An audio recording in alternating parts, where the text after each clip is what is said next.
want to try to encourage you a little bit.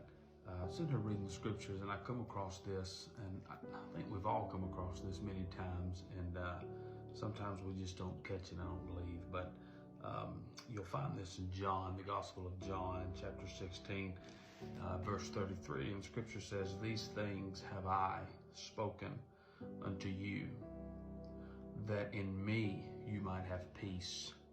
In the world you will have tribulation or trouble. But be of good cheer. I have overcome the world." Every one of us are going to face this thing we call life. It's inevitable.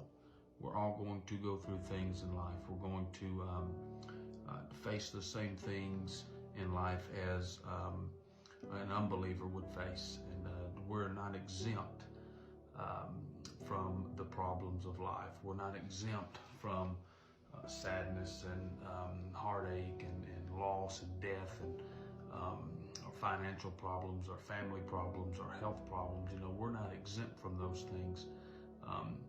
And Jesus says, be of good cheer.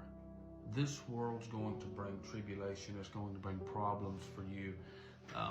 You're going to face things. And he says, but listen, be of good cheer. Don't worry about these things. Paul would go on to tell us, he says, don't worry about anything, but pray about everything.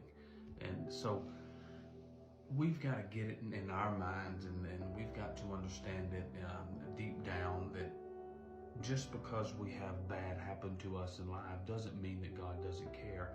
It doesn't mean that he doesn't hear. It doesn't mean that he doesn't see it, because he sees all, he hears all, he knows all. In fact, the scripture would tell us that Jesus was tempted in every fashion, in every way that mankind is tempted, and he had to go through the same things, the same temptations of life, but he overcame those by the Spirit of the Lord. And you can do the same thing.